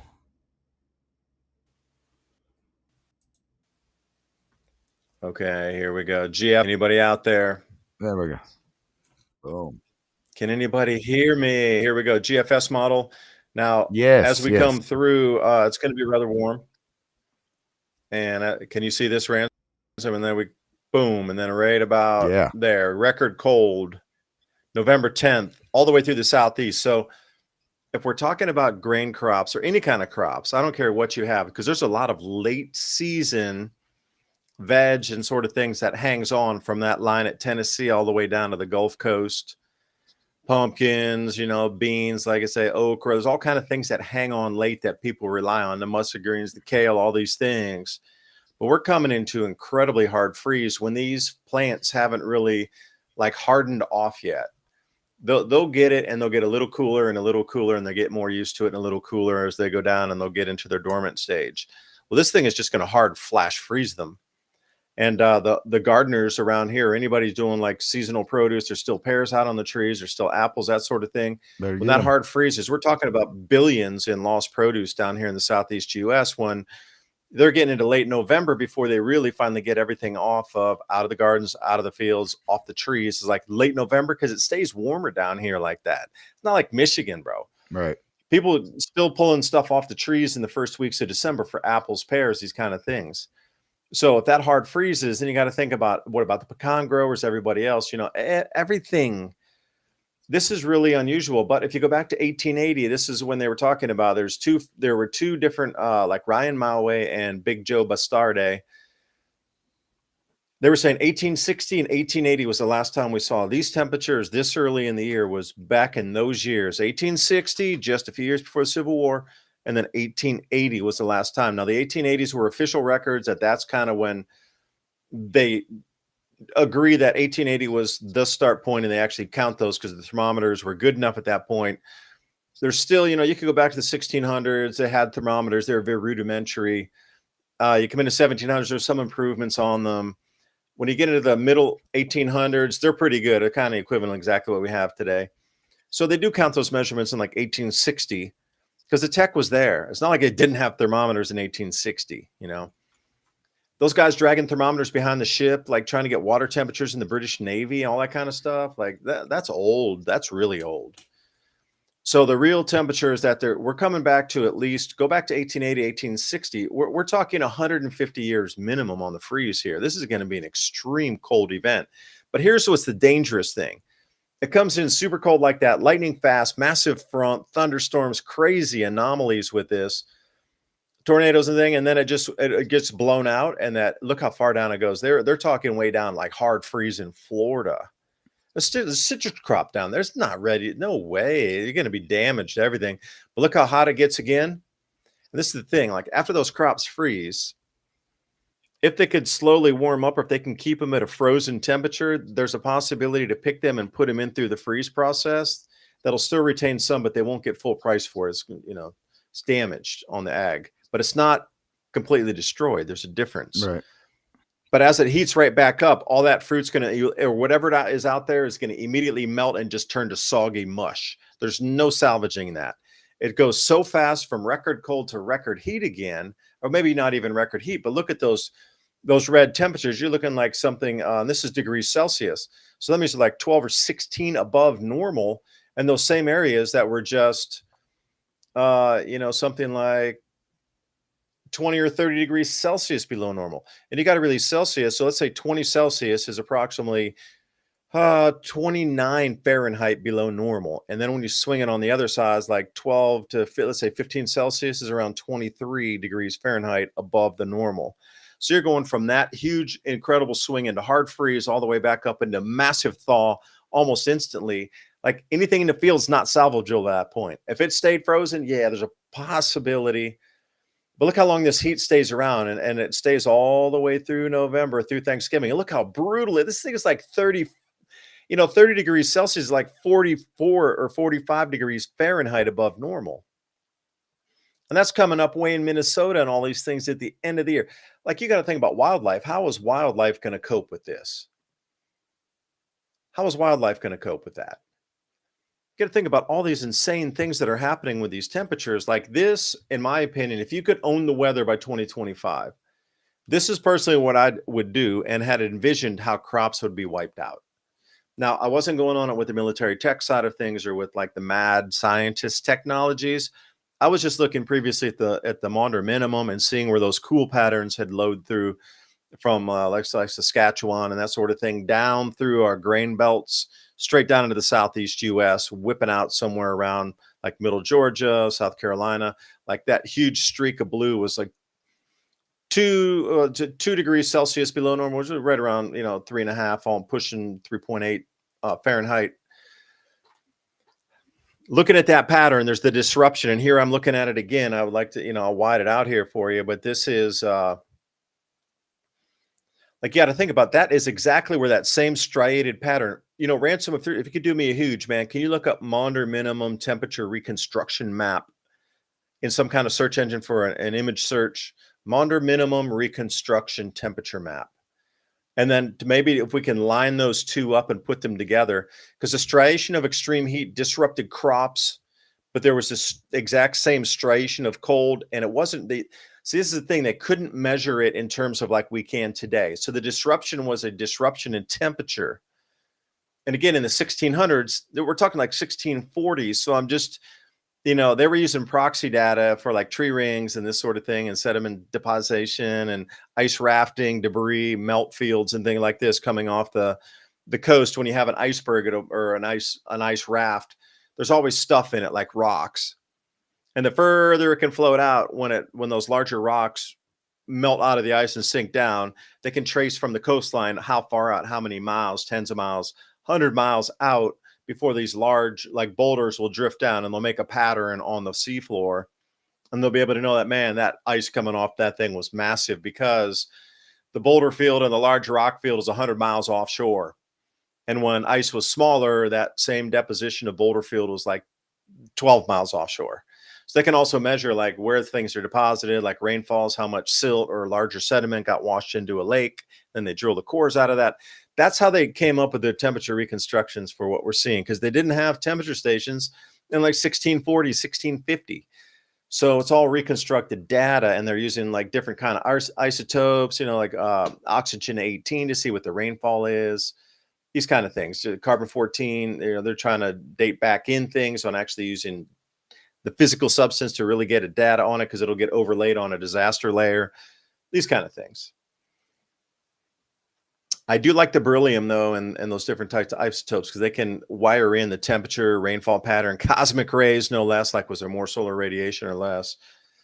But did you find any of that with the, let me see if I can find it myself here, temperature reconstruction map.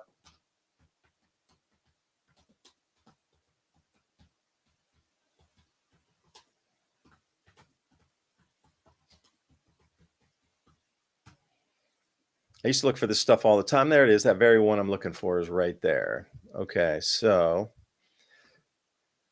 Ransom, well, let me pull this image in. I'm going to share this tab instead right there. So if you were kind enough to stay with us for that, you can see that striation. Yeah, it's right there. See the one where my mouse is coming across there?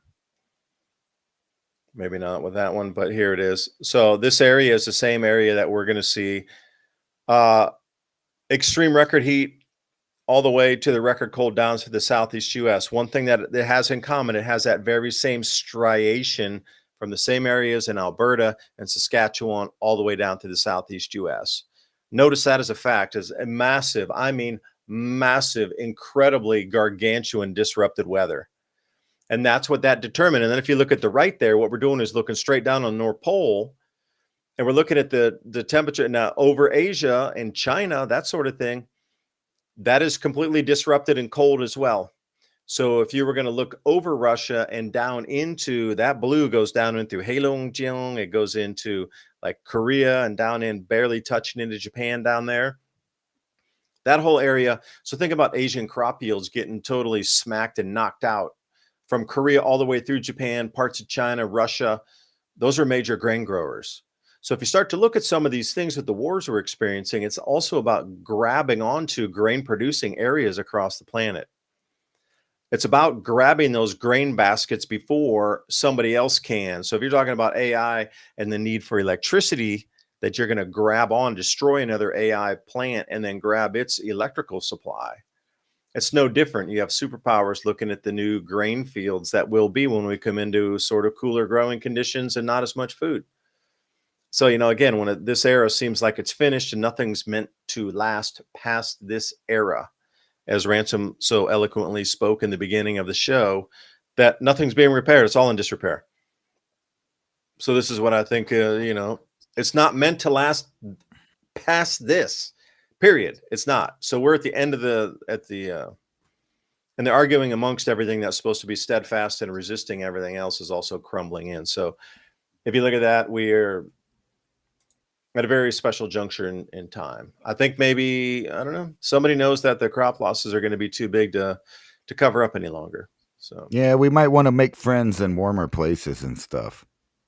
Just saying. Or enemies. Oh, the Tigray fighters, my friend, in Ethiopia. I want to bring that story up too.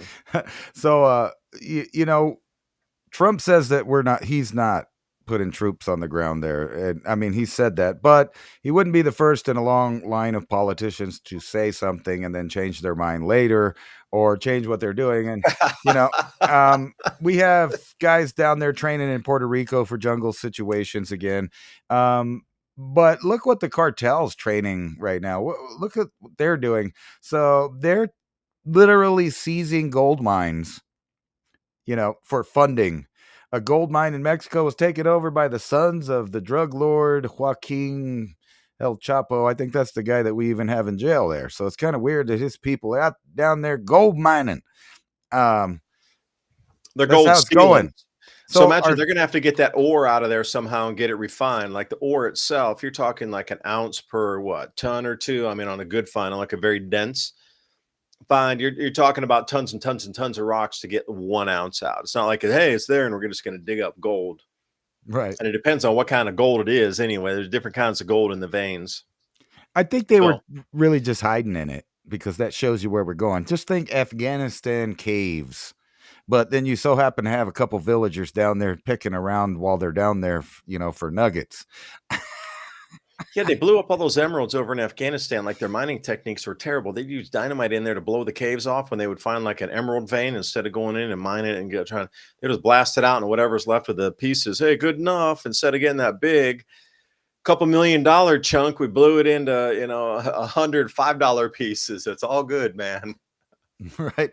I think what they're planning, you know, we were talking about distractions, man, and let me get this. This will go big. Is that a Chinese astronaut there that you're seeing? They're stranded in space, but Well, like see, that's going to dominate the Chinese media, how good their tech is to go and rescue them. And it's almost like those American movies where they need to go up and rescue them.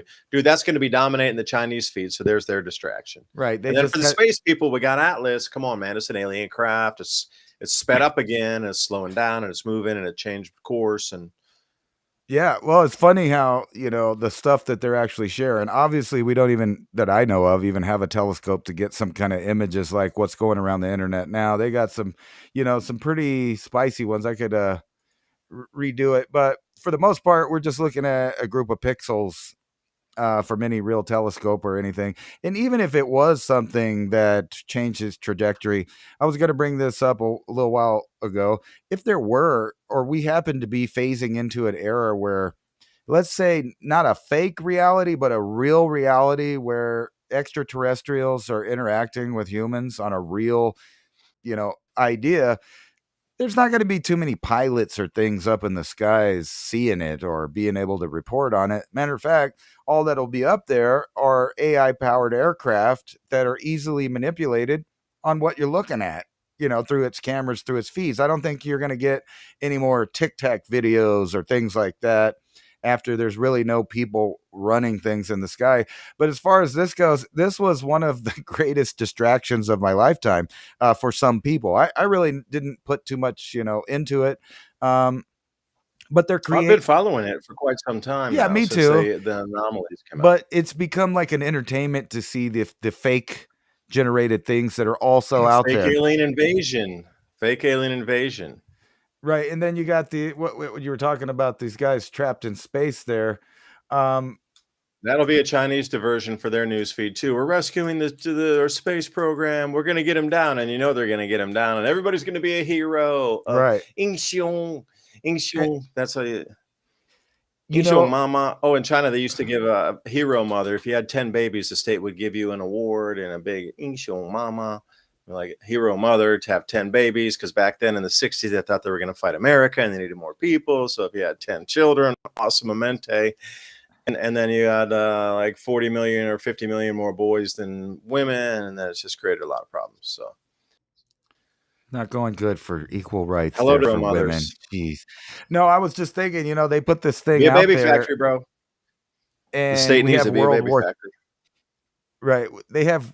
They're putting out on the news feeds the World War III constant threat, like if we lived in the previous Cold War, and the constant threat of that. And then you see stuff. Oh, I wonder why the Chinese guys have to stay in space a little bit longer, or did they really get struck by a mysterious object? It's like they put out that kind of stuff where there's just endless amounts of questions and distraction that people will be coming up with conspiracy theories trying to explain in the void of actually any real information.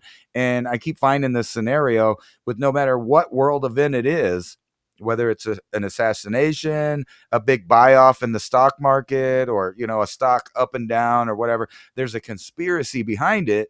And all you have to do is not say anything, any real details, or do any real formal investigations in it, and then you allow the internet to go nuts. But then on top of that, you now have algorithms and AI producing more and more realistic things to add to it, to a point where we're at that point. No longer can you believe what you see.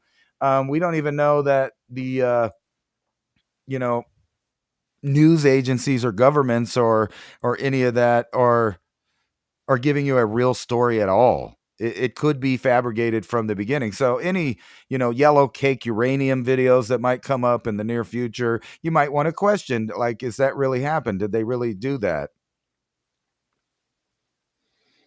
Yeah, because there's one that's gonna kind of fit in here that the American news feed is full of one thing, but here's the next one. Like, the new Renaissance Dam is the largest hydroelectric dam in Africa. And everybody was laughing as a white elephant project when the World Bank first funded it, because it didn't get that much rainfall up there. And they were talking about global warming, and it was going to get drier and drier and drier. Yet the World Bank funded a highland dam called the New Renaissance Dam, Ethiopian New Renaissance Dam. And it was supposed to take 7 to 9 years to fill it, but with the strange changing weather patterns, it filled in under 2 years, which was 5+ years faster. So they're generating a huge amount of constant hydroelectric power. Now, the next step of these dams is six more going down the same highlands trajectory, feeding off the first one. And then it ultimately goes down to Aswan Dam down there at the base of the Nile, because that's where the Blue Nile and the White Nile split. And then they join back together from the split and then head down to Aswan. And that's where Egypt gets all its hydro. So I was so worried that they were going to cut off the water and do crazy things. All right, so that electric line and that constant electric power and all that is coming down. And where is it going to? So this is the thing. They're fighting over electric transmission lines here. So before it was always about fighting over oil. And it was always about fighting over, natural resources. But this time, this fight is fully and absolutely about electrical lines. And it's interesting, 600,000 people have died from that. 300,000 have left. So almost a million people have gotten out of the way of these electric lines because of, well, whatever the danger was. So here's this new Renaissance Dam, and I'll show you exactly where it is. This is where the Blue Nile and the White Nile meet, and then it goes further down from Sudan over to Egypt. You remember, it flows to the Mediterranean Sea. And this is what Ethiopia is going to electrify all of northeastern Africa. And look at such the wide girth of this thing here. And if you think about the potential of Africa, the first place that is going to have total control over the entire economy of Africa moving forward is here, because they have constant electricity. And what does constant electricity give you? It gives you AI. And if they have AI, then they can set up, and they are setting up, manufacturing centers, smelting, ports, and all these things, and railroads, bringing everything to this electrical depot, for a better term. And this is the whole reason that it's gone off the rails over there. So if you're looking at something here, these countries have had, conflict for thousands of years. All right. So what is going on with the willingness to have 1 million people move out of the way, 1 million, to put power lines in to electrify all of Northeast Africa to start the new economy in the largest continent on the planet. Like, again, the reason that the refugees were allowed to flee in the tens of millions, they're about, last count I heard, so it was like 20 million, had gone from like the Sahel and North Africa and like Central African countries up to Europe, and they were welcomed with open arms. Well, that's 20 million less people in that area when they come in with new development, new crop zones, new economic zones, new factory zones, new mining, new whatever, city building, construction. None of them are there. They're all in another place. So this Ethiopian thing is really interesting for me, how a war is going on to clear a path for these electrical lines to shoot through unmolested to power Northeast Africa and the data centers that shall be there as well. So if you want to kind of mix those two together, I think that's a good starting point. I guess Just saying. I guess the question is who's the major funding behind that? Is it the Western world or the World Eastern Bank, world? International Monetary Fund. So now you know why we're not bombing it into oblivion like Gaddafi's projects and stuff. There's only two reasons to really have the war in those areas. That's either, like you said, to clear out the area so that they can put in their project, or somebody's trying to do a project they didn't approve of, in which case they would just blow it all up. But think about the history of Africa. There's never really been a program like that one so far successfully grow into reality without some kind of strife going on. And that seems to be going full head of steam. And that's the same area that they want to build the tunnel over to Europe, right? Yeah, and that's a full area that's coming on with Agenda 21 in Tanzania and Dar es Salaam. These areas are 2030, excuse me. Like, there's a couple 2030 projects going on there that are the only ones in Africa. Now, there is one in Nigeria and Lagos as well, but most of them are centered over on the eastern side there. Kenya, Nairobi, 2030 city. All these 2030 agenda plans are all fully ingrained, like fully functional, running full steam ahead, especially in Kenya and Tanzania and Ethiopia, by the way. Now, Ethiopia, back a little primer here, before the Civil War, Eritrea, that area that is now on the Red Sea up there that broke away during their civil war, that was all part of Ethiopia originally. I mean, going back in very short modern history, we can go back further and who divvied up after World War II, and back into the czars and all these things going back. We can go back thousands of years when the Ghana Empire was running through there, and the Aksum Kingdom with the gold coinage, say 400 AD. I mean, the frankincense and silk routes were all right along in there too. Like, all that cross-border trade back then of gold, silver, frankincense, and myrrh, like, that's a real deal. That all ran through that area. Like, these borders are porous at best, and like the history morphs in. Like, you're telling me, well, Ethiopia was right where the Aksum Kingdom was. And so after the Romans had collapsed, they had the most pure weight for gold coinage anywhere on the planet. Like, their weight and measure system was the weight and measure system to look up to at that point. They took over Roman coinage at that. So think about that transition of, they dominated the weights and measures of gold system in Ethiopia. Aksum Kingdom, AXUM, check it out. Do some research on it. And then come full circle now, it's just like this really poor place with zero infrastructure. And they were leaders. They traded with the Ghana Kingdom too. They had like this, if you think about BRICS, the way they would swap gold on the trades to equal out what wasn't equal, with like a timber trade for a grain, for like a wheat trade out. Okay, you give me some lumber, I'll give you some wheat. We'll take it equal pricing. We'll swap it off. Okay, there's a few bucks left over. We're going to settle that in gold. That's what they were doing way back with the Ghana Kingdom and the Aksum Kingdom. Like, everything we're seeing is nothing new. Gold, like gold settlement systems across Africa, that's what they were doing 600 AD. Like, what the hell happened at that point? And we're back in here, and they're fighting civil wars, and they got no infrastructure, no running water. Everybody's sick. Nothing's happening. It's like ridiculous. And then all of a sudden, the World Bank funds this giant, like, white elephant, and now they're back in the driver's seat again of Africa, of dominating Africa economically. Like, it's weird how it went this big circle where it's almost like any Yuga cycles that we see: the Iron Age, the Bronze Age, the Golden Age. And then it swings back down. The Silver Age, the Bronze Age. Is like, everything is a cycle. We're in a circle. So where does that take the United States? We're in the collapse. We're coming down. Like everywhere you look, it's just a cycle repeating itself in history again and again over centuries and millennia. We're not talking like years like we are now. We're talking millennia, cycles changing, and all, an enormous amount of Africa is coming back green again as well. So it's interesting how, just on a focal point here, they're tossing all of the new economic development for all of Africa and the Northeast.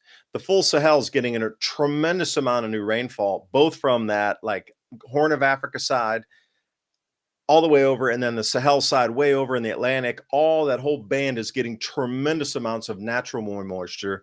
So crops are growing incredibly, lakes are filling back up. And then suddenly we decide that this is the place to be. Well, it would be for the future, for at least the next 200 to 500 years, because that's where everything's going to reestablish itself. Other places are going to start going offline while these new places come online. And new economies after this collapse need to revamp themselves and restart and restructure and be a new debt-based system and put, what about Poland again? Like you could go back thousands of years into Poland and that whole area up there in the Baltic states. You're looking at like Lithuania and Estonia, these whole areas, man. You're going back way, way, way back in history into all these places. And again, I would mention it's just a cycle as they come up, transit, dominate, get pushed to the wayside, collapse, and then they're back in the rebuilding phase to come up and dominate again. It's weird how everything's moving in a cycle. It's like we got 207 different cogs and wheels of the cycle of just the planet's economic system and the superpower powerhouses. Right. Think of a gear watch with 207 different gears, not just north-south orientation, but like east-west, north-west. You got like a XYZ ABC axis on this thing moving like this, something, this is the way it really is twisting and working. In my opinion, that I'd seen in the workings of the cosmos, in a crystal blue sky, too much mushroom that day, and I could see the cogs of the universe working up there. Kid you not. Crystal blue sky, and it broke open, and it was just like this moving, just massive cogs of wheels and like ethereal energies and shit. It was cool. But I see the same thing with all these nations and how the economies are blending and bending through millennia. It's cycles on top of cycles, intertwined with cycles. I'll leave it there. I was just going to say, let's check on. He's like, oh, just like so casually. Okay, great. Let's keep going. I was going to say, let's check in on those people that left that area you were talking about. What's going on where they went, which is Europe. And this is what's going on in Europe. 500,000 volunteers to reinforce defense of something that hasn't happened yet. Meanwhile, over here, we're just building doomsday weapons all day long, and on the other side, they're starting production too. And then NATO chief urges Europe to prepare for a long-term world war with Russia, China, Iran, and North Korea.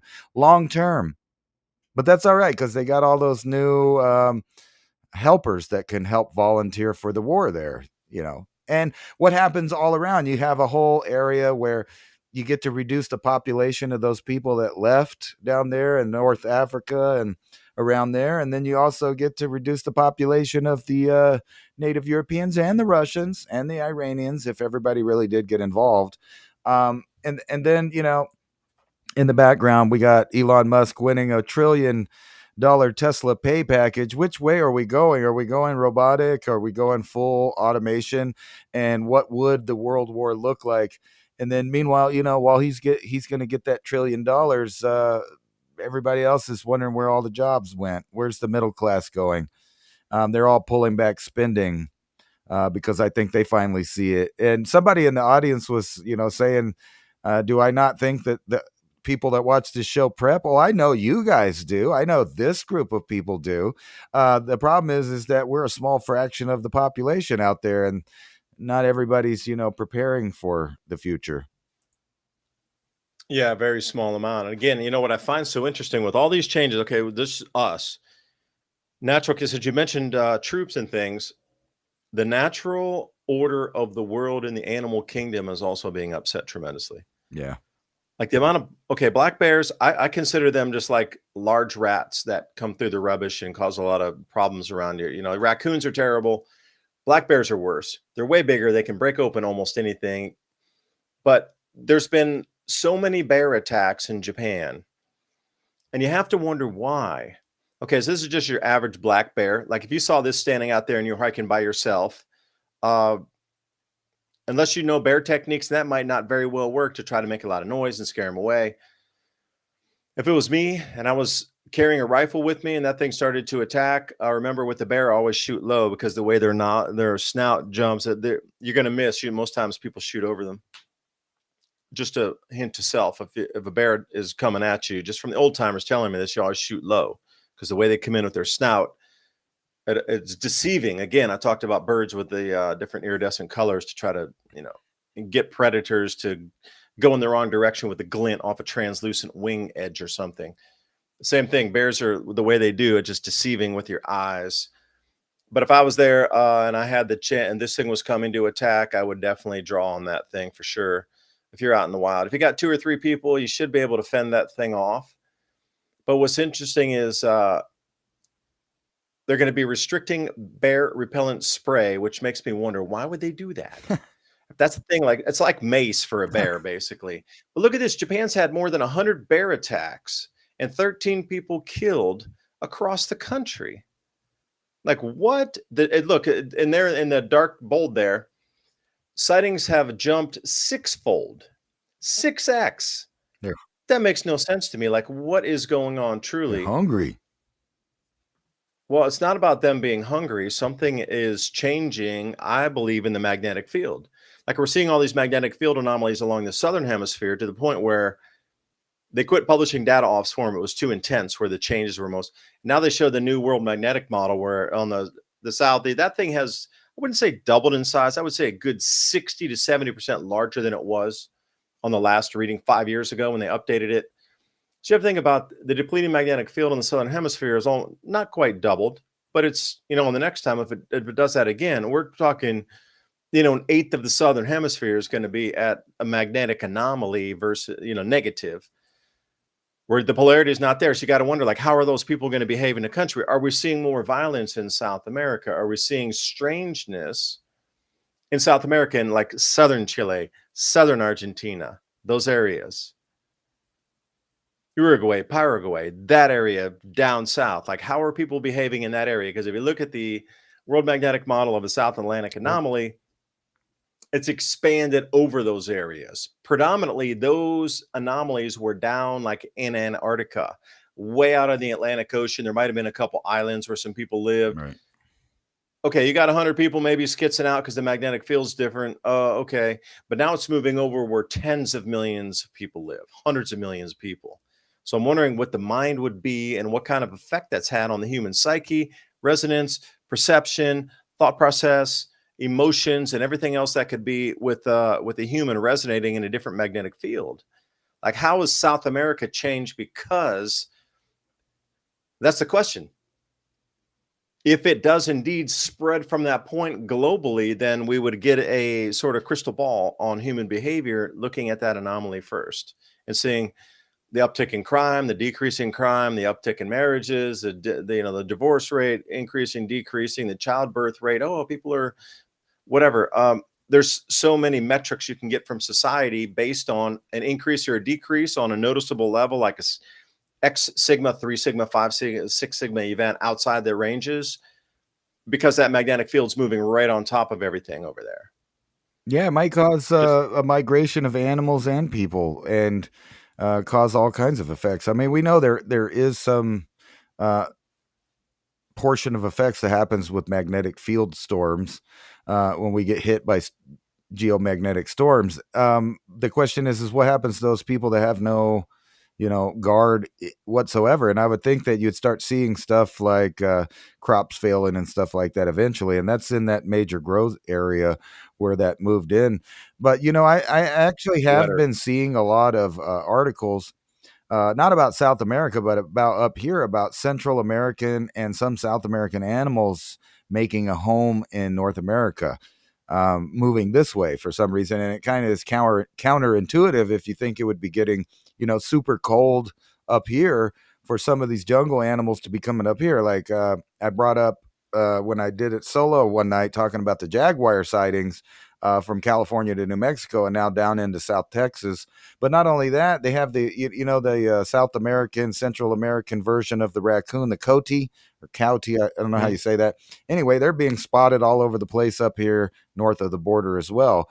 And although their range classically did kind of come up a little bit, they're not, like, no one sees them. Like Arizona and New Mexico are not known for those animals, and people are seeing big packs of them looking for food. That's why I thought, Unless it was wetter. well, If it was way wetter and there was a lot more forest, there'd be a lot more food and they could exist in that range. think But about. the vegetation is not there to support the forest animals they eat. Well, I was going to say, think about this. It's hard to see a food chain in its entirety. So if you're having effects with specific animals, behaving or changing places or migrating or even dying off due to radiation that they don't normally deal with, that would cause a chain of events, a domino effect of different animals changing their behaviors to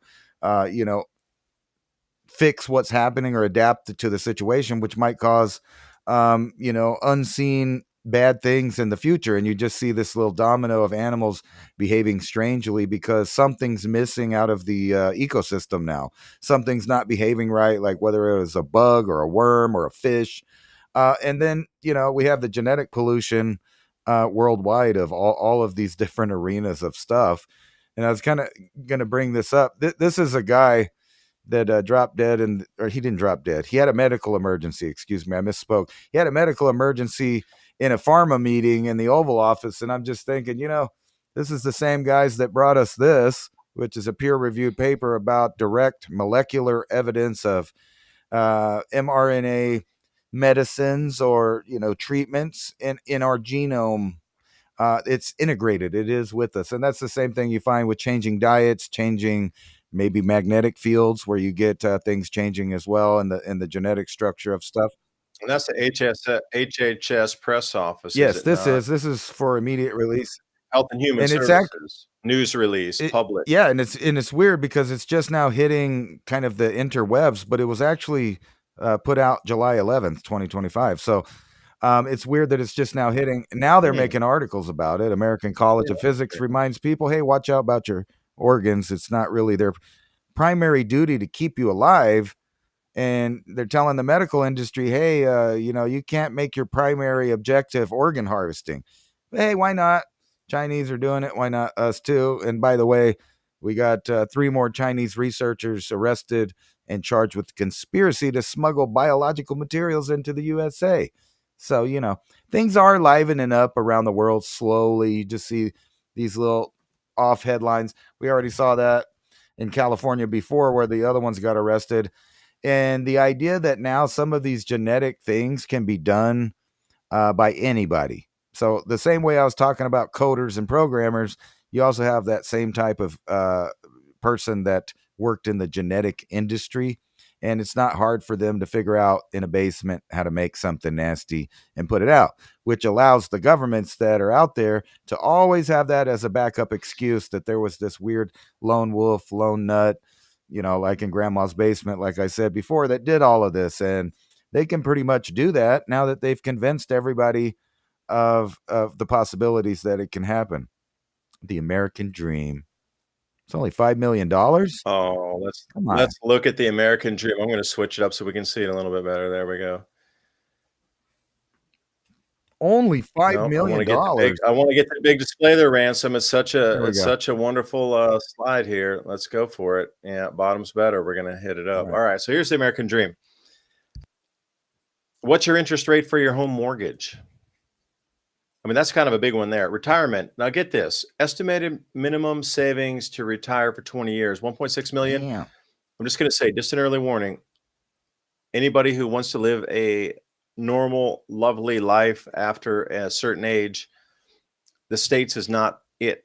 You're going to have to move. And there's so many wonderful destinations out on the planet that you won't even need a fraction of that.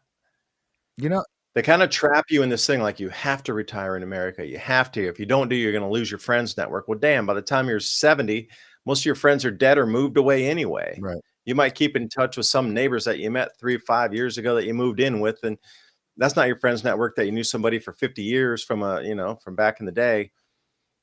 That kind of money? Are you kidding me? 1.6 million just to retire after you worked your whole life? You need that much?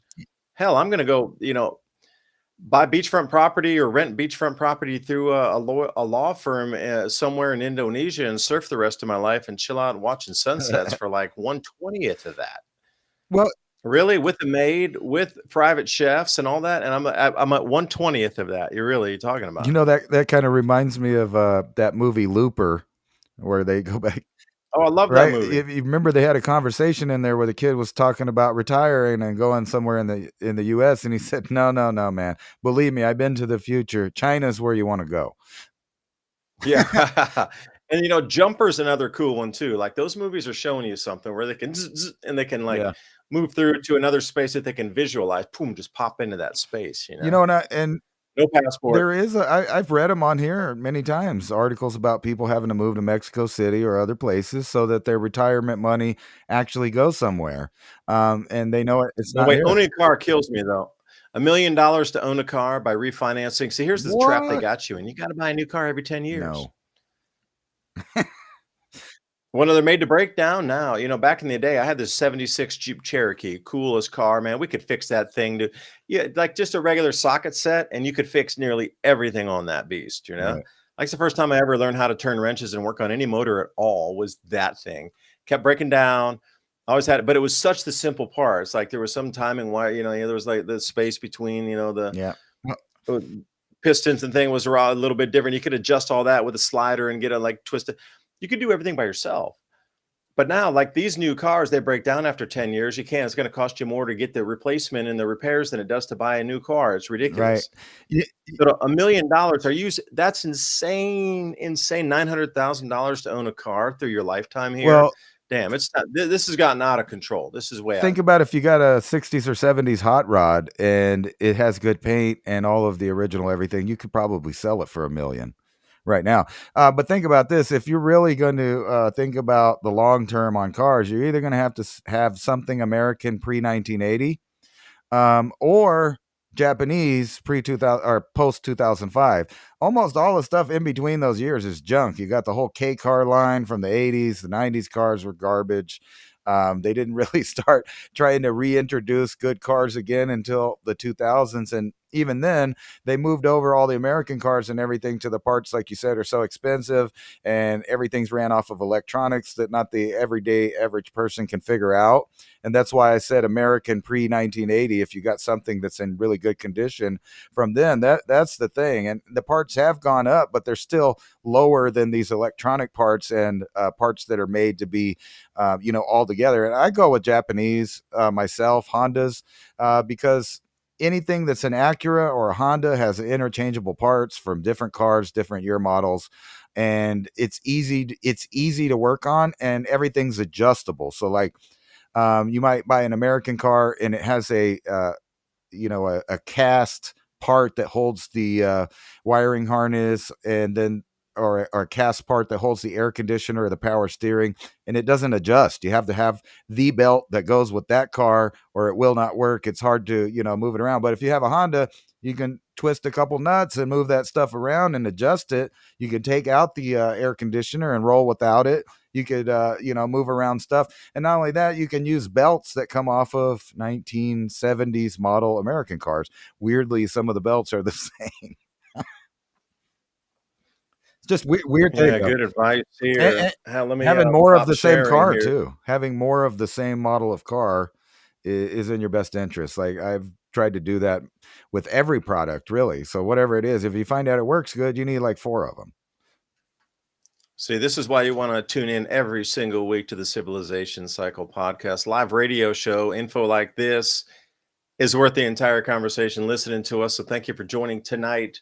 Remember, civilizationcycle.com. Jump in there. We'll give you the show notes every week. 10 different bullet points that we talked about tonight.